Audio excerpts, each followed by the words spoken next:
Behind the Crime Scene with Gina Osborne and Tracy Miller. It's December 1990. America is entering the first Gulf War. Albert T. Sombolay is a specialist in the United States Army stationed in Baumholder, Germany. The soldiers in his unit are preparing to deploy to Kuwait to fight in the war.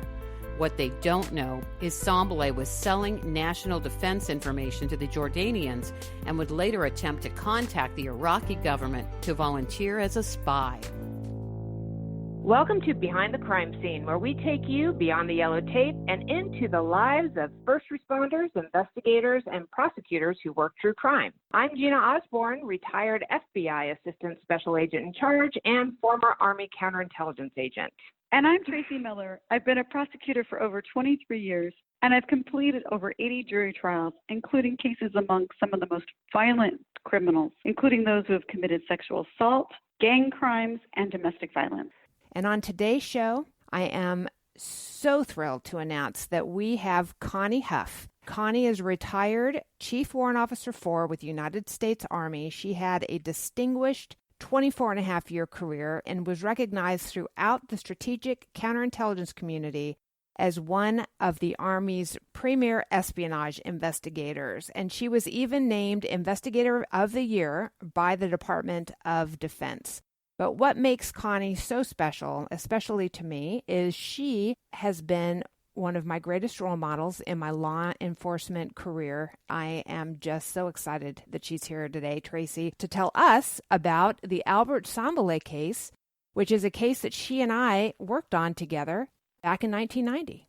Oh, I can't wait to hear about all the different spy catching you two did together. Connie was the first woman in the military that I had seen in charge of such a massive, major espionage investigation. And she was calm, and she was cool, and she was collected, and she just got the job done.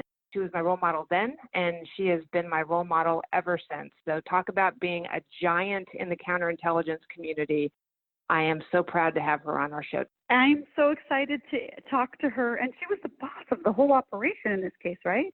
She was the case agent of this operation, and she had over 40 people working for her. Let's go behind the crime scene to talk to Connie Huff about the Albert Sombolay espionage case.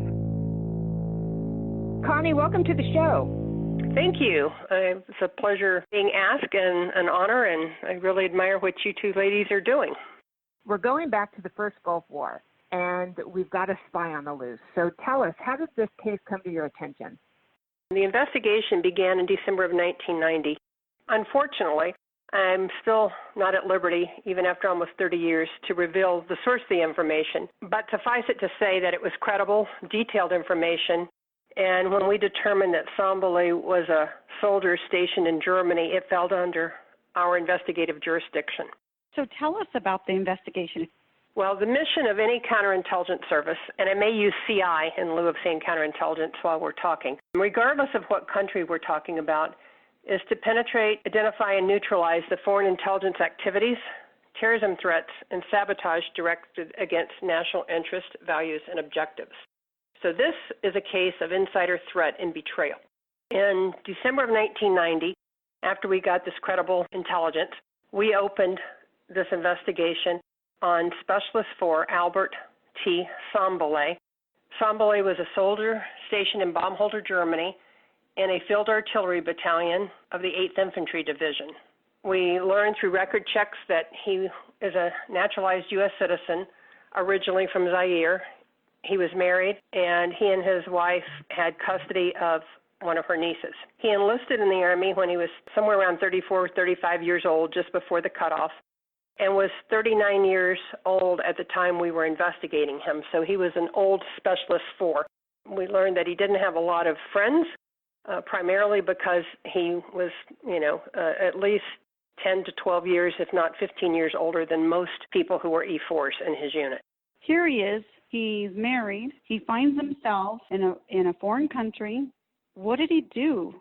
He had real problems with money management. We found out that he was on the bad check list, which meant that the military installation activities, whether it was the post exchange or the commissary, anywhere that you could spend money, was not supposed to take any checks from him. His wife was a teacher's aide making minimum wage, and an E4 is a junior enlisted soldier, so he wasn't making a lot of money on his own, and somehow they found themselves in debt. What did he do to get out of the debt? Well, he came up with the idea that there was an opportunity with Desert Storm starting to sell military information to the Jordanians and the Iraqis. He did not have a clearance, not that that matters for the crime of espionage, but he had access to unclassified movement orders for his battalion, who was deploying in the first wave of soldiers who would be going to Kuwait to fight the Iraqis. That was some of the information he first provided to the Jordanians, and he promised them that if they gave him a video camera when he got deployed to Kuwait or Iraq, he would take movies of what his unit was doing and send them to the Jordanians. They would just have to figure out a way to, actually get the information from him.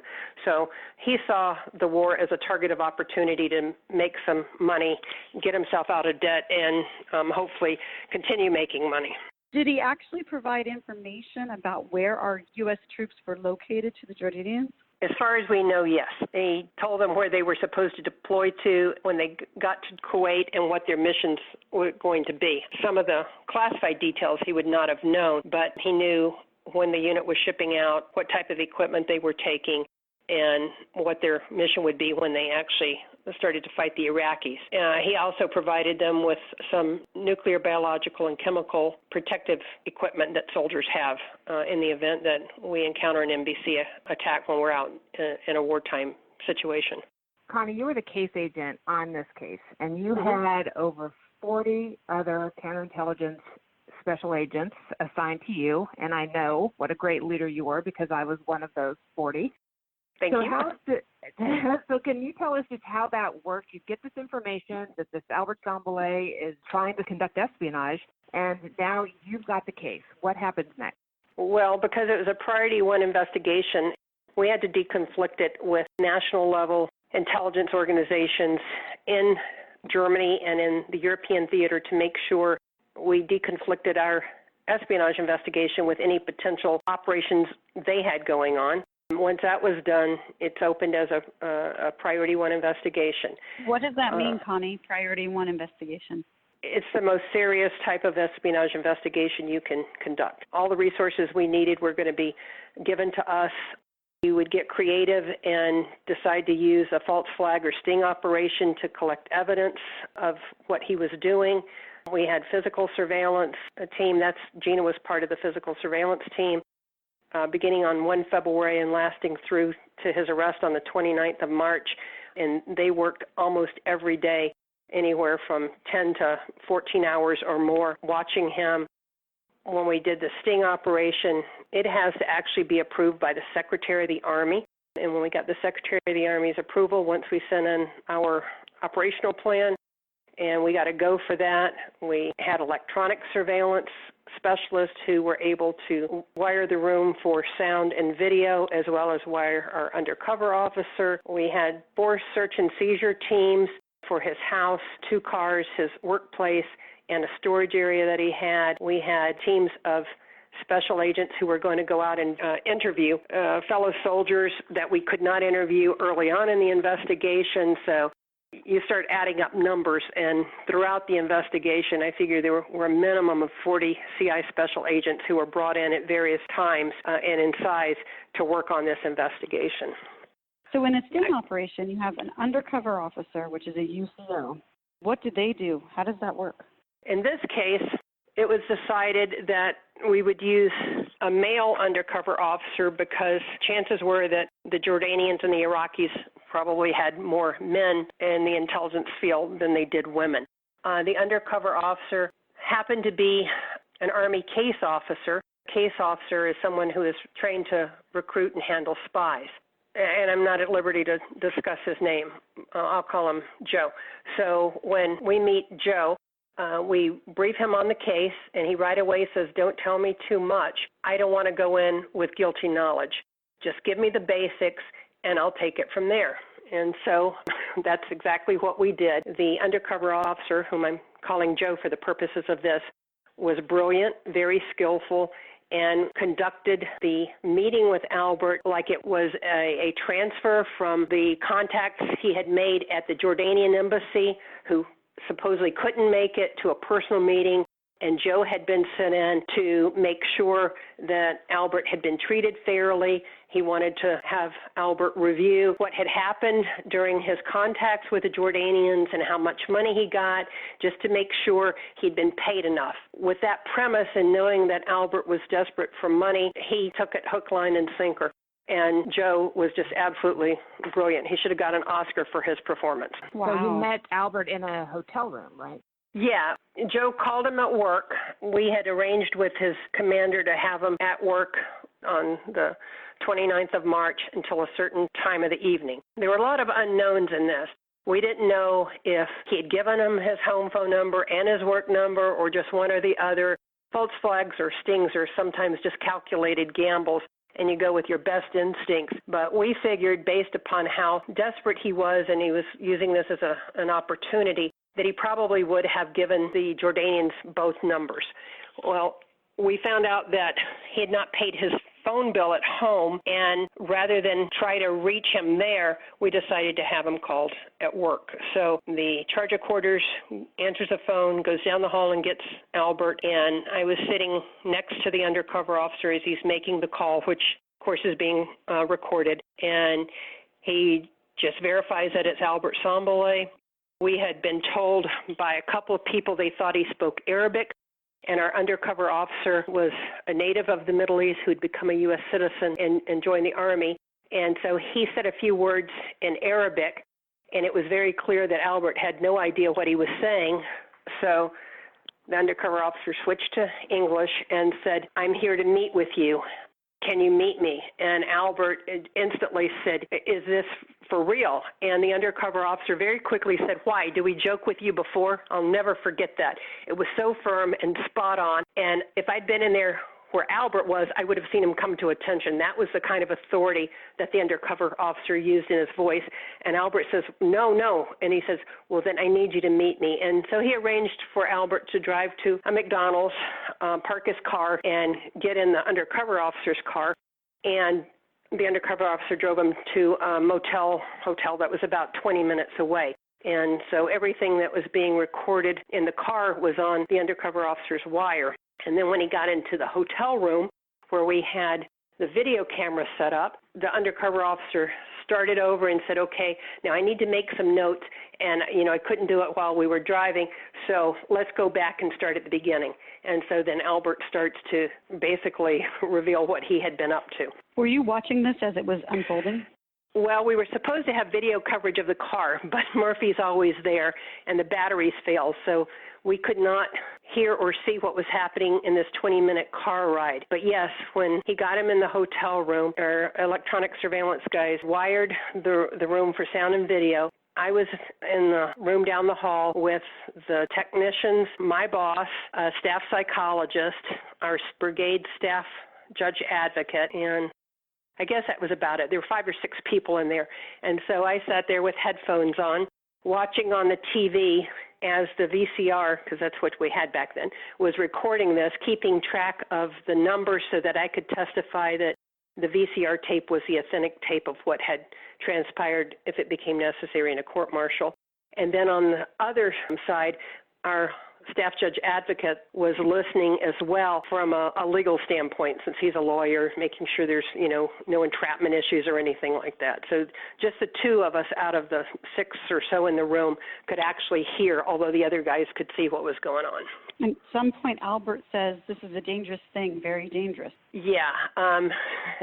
After the undercover officers got him talking, he says to us that it's very dangerous. What I'm doing is treason. And the undercover officer says, "Treason." He said, "Treason" again. And he says, "If I get caught, I'm good for that day. They trusted me." And I'll never forget those words. Apparently, I got real excited because there was one of the technicians was taking pictures, and I later got a a picture, and I'm kind of doing the fist in the air, pulling it down, and the guys had no idea what had transpired, but I knew at this point, when we played this at the court-martial, he was going to go to prison. I mean, you just don't say. It's dangerous, very dangerous. If they catch me, I'm good for that day. It's treason. It's treason. They trusted me. And it went on from there. So, wow. Yeah. So then the undercover paid him. Yeah, he ended up getting a total of 3,000 marks at that meeting and 500 marks at a second very brief meeting that evening before we arrested him. And one of the things that agent handlers do is to get their spy to sign what we call a work agreement. It's just a statement saying that you will work for them. And when I went through the case officer course, we were trained that you don't even have to have the spy use his real name. Sombolay could have signed it John Doe if he had wanted to. It's a psychological tool so that he knows or she knows that they've made a commitment to this foreign intelligence service. In the case of, I'll give you an example, Clayton Lonetree, who was a Marine in Moscow who spied for the KGB. And during his recruitment meeting, when he was asked to sign a statement that he would work for the Russians, all he did was write, "I am a friend of the USSR," and he signed his name. That was enough of a psychological commitment that he knew in for a penny, in for a pound, and I really can't go backwards. So our undercover officer asks the simple question to Sombolay of, "I need for you to write that you agree to work for us."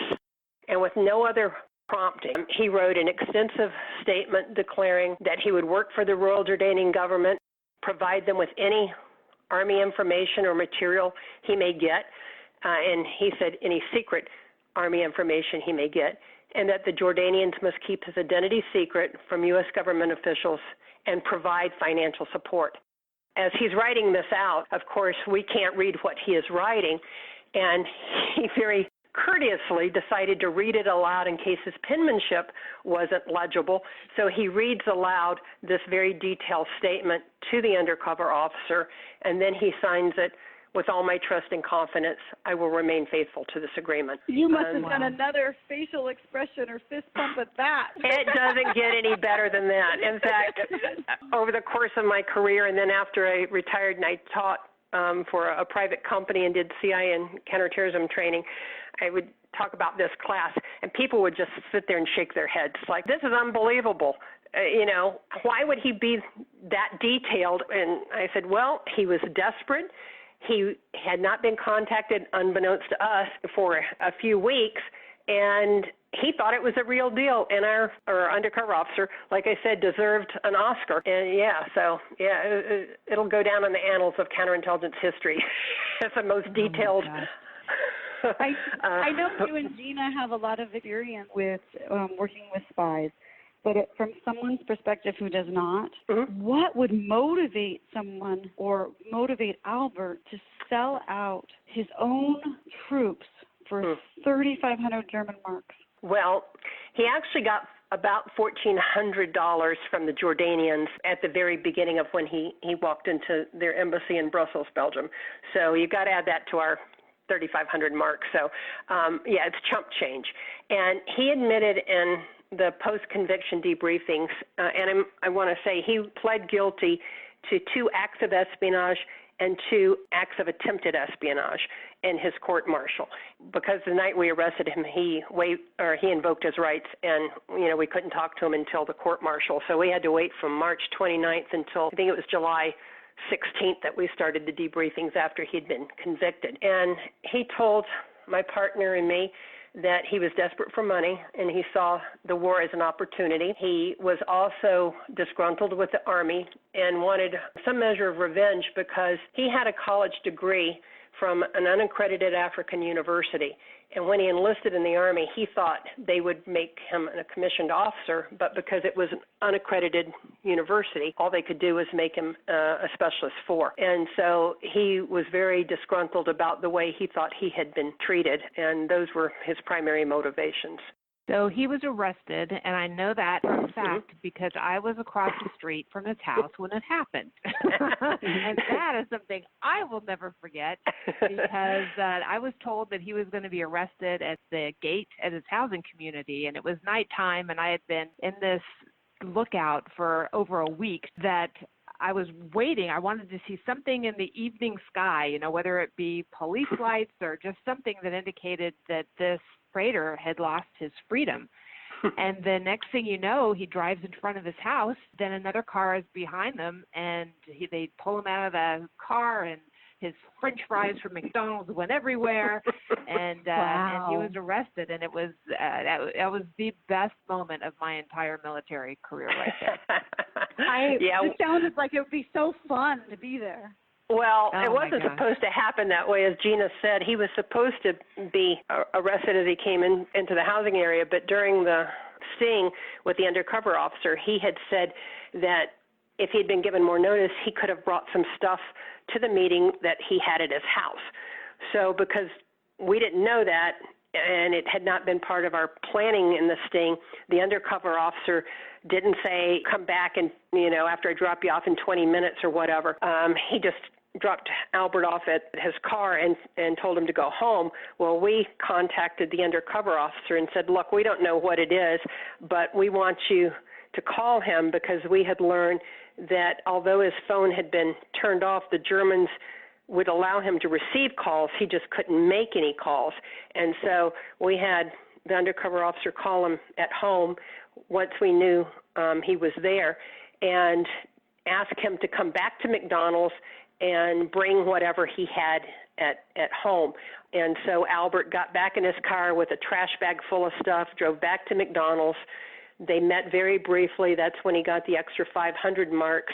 And then he went through the drive-through on his way home and broke one of the bills that the undercover officer had given him and bought the French fries.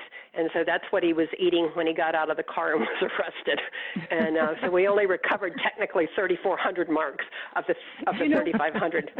What I'm visualizing is that is so iconic, American business. McDonald's, while this is all happening, it's such a symbol.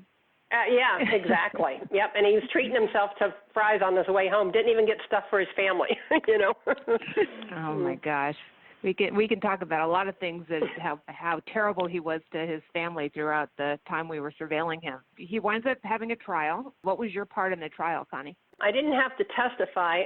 They decided that I would sit at the table with the prosecutors, who were two young captains who, of course, had never prosecuted an espionage case, and they did a brilliant job on the prosecution as well. And once Albert and his lawyers were provided a transcript of the sting audio tape and videotape, he realized that we had him, and he decided to plead guilty. The lawyers, without input from us, worked out a plea deal for 19 years and counterintelligence debriefings and polygraphs. And the plea deal is important because it's like an umbrella for the accused. If the judge believes that he is guilty, the judge will sentence him, and in this case he sentenced him to 34 years, dishonorable discharge, forfeiture of all pay and allowances, and reduction to private E1. Then the judge opens the deal. And the deal was for the 19 years in CID briefings and polygraphs. So it was to his advantage to have worked out a deal. If he broke his deal with us and decided to quit cooperating, then the 34 years would kick in. If not, he worked off 19 years, but the dishonorable discharge, forfeiture for all pay and allowances, and reduction to E1 carried over to the plea deal. So he ended up getting 19 years in a plea deal, but 34 by the judge. Wow. That's incredible. Connie, it was a great sentence. Our prosecutors called him the foxhole traitor, and that kind of stuck. I was stationed in Munich at the time, and all of us who left would get a hand-carved statue of a spy. And until we got more women, the first women, I guess, CIA agents who were assigned there, got male statues, and it's got a little cape and a dagger and a hat on.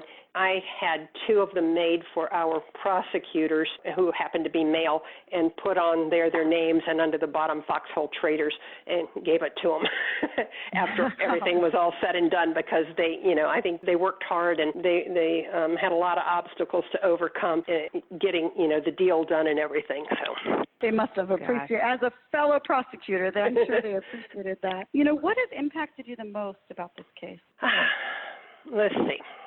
I would have to say it would be the talent, the dedication, and true teamwork of the Army counterintelligence agents and the support people who truly worked tirelessly to neutralize the threat to the Army.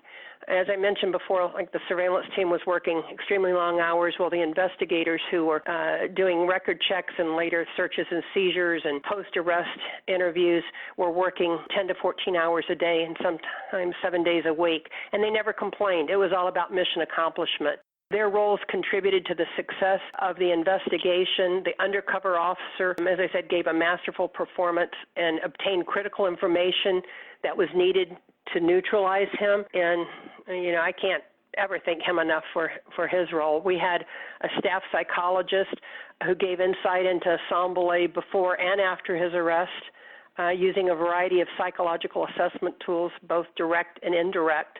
And then, of course, as I mentioned, the lawyers who brought the prosecution home. It was just a huge team effort, and I was just privileged to be part of it. Well, you were in charge of it. Let's make that point right now, Connie. You were the big cheese in this one. Well, thanks, Gina. But I always looked at it as a team effort. So what about this case haunts you? I mean, just based on everything that you've done in your career in counterintelligence, what specifically about this case? Because I know you and I have talked about this case quite a bit. What about it just really impacted you and stuck with you all this time? Well, there are a couple of things. The first one is that because Sombolay didn't have a security clearance, there were some who dismissed the importance of the investigation. And as I mentioned earlier, neither the federal espionage law nor the Uniform Code of Military Justice, which military members answer to, require that classified national defense information has to be provided to a foreign nation or adversary. It just says national defense information. So some of the other cases, have top secret. I mean, you talk about John Walker in the Navy, their worst spy, code information. Rick Ames at the CIA, he gave up the identities of recruited assets in the Soviet Union who were later arrested and executed by the Soviets. I mean, so depending on your placement and access, people can do truly grave damage to our nation. Well, Sombolay didn't have a clearance, so a lot of people are like, what's the big deal? Well, the big deal is that he realized it was a vulnerability, and during the post-conviction debriefings, he volunteered that had he not been caught, he had planned to find junior enlisted soldiers with problems, whether they were financial or personal, who had security clearances, recruit them for their access and bring them into the spying with him. So he had thought ahead on how he was going to get around not having classified information. He also told me, and my boss at the time was my team member in debriefing him at the early stages after he was convicted, and he told us that if he had had a clearance, anything in a safe would have been copied and given to the Jordanians. And so I think we're fortunate he didn't have access to classified information being in a field artillery battalion. That always has stuck with me. From my perspective, the fact that you led this team, Connie and Gina, that you were on it, you literally saved American soldiers' lives, and that is just so inspiring. Well, if he'd gotten fully recruited by either the Jordanians or the Iraqis, I truly believe he would have been in a position during the war to have provided information that could have impacted on our troop situation. There's no doubt about that. And that's what he was willing to do. It's just, the worst type of betrayal, Yeah. So, you came in during the Cold War, and then the 80s, the decade of the spy, happens. You're neck deep in the counterintelligence game. You went against the Soviet Union, as far as the cases that you were involved in. What's the difference now compared to what was going on then with regard to Russia and the Soviet Union?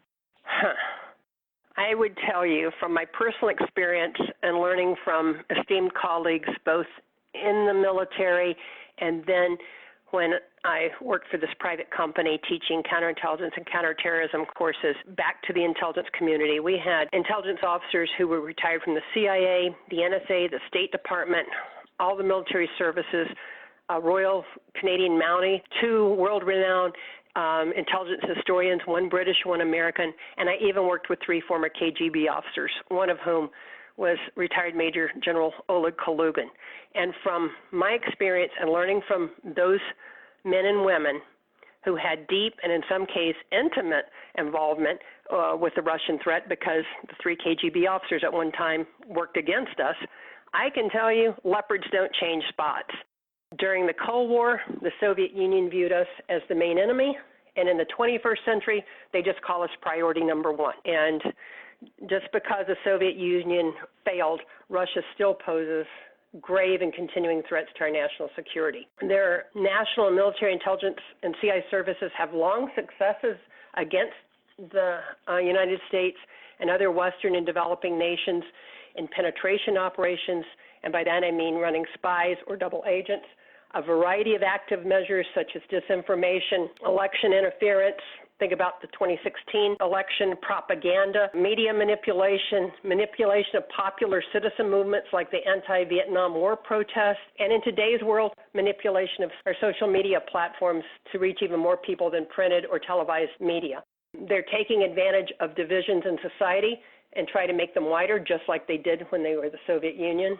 And I truly believe if there were no divisions in our nation or in another nation they're targeting, they would do their best to create and manipulate divisions in Western societies. Leopards don't change spots. Do you think they have anything to do with what's going on with the civil unrest? Do you think they have any hand in what's happening with the protests and the violence and things like that?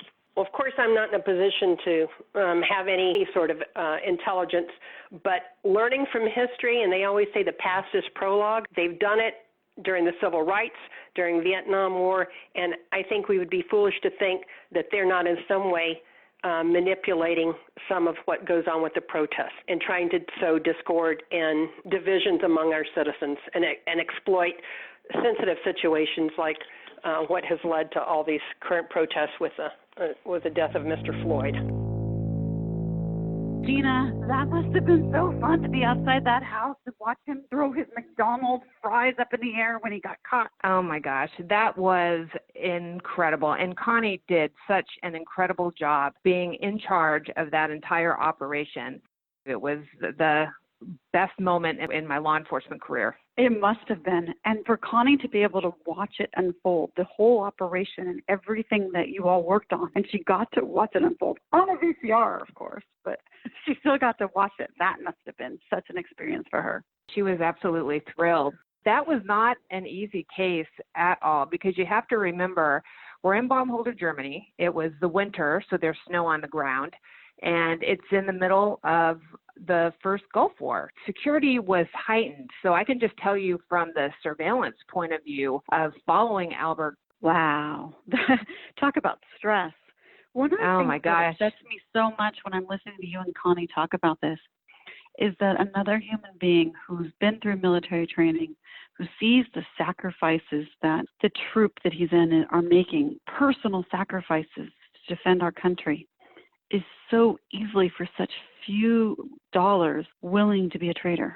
That's right. Well, you know, the 80s, they were the decade of the spy, and this was just the continuance of that. And, you know, he was just, the way that he acted was just not right. He had this sense of entitlement and this arrogance about him. We would follow him to his home after he had gone to Belgium, and he would come back and he had his wife with him and their luggage. And so he would get out of the car when they got back to his residence. He would walk into the house and make his wife carry the luggage into the house.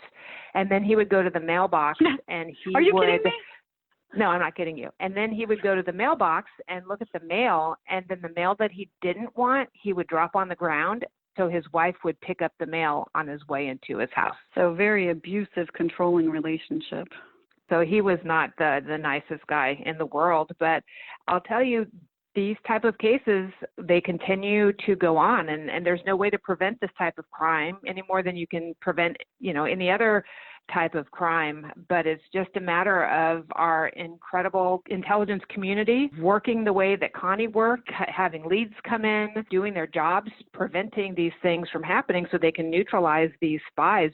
It's crushing how much damage one spy can do to our nation. You definitely gave us a perspective today when you were talking about it, and it's just such important work, because I can't think of something more important than protecting the men and women that are risking their lives for our country every day. Thank you for joining us today. Please check out our website at behindthecrimescene.com. And subscribe to our podcast through your favorite podcast provider. And we'll see you next time, Behind the Crime Scene. Behind the Crime Scene with Gina Osborne and Tracy Miller is produced and edited by Lisa Osborne. Theme music is Insomnia by retired IRS Special Agent Clarissa Balmaceda. Find us on social media through BehindTheCrimeScene.com. And don't miss an episode. Subscribe to Behind the Crime Scene with Gina Osborne and Tracy Miller wherever you get your podcasts. I'm Lisa Osborne.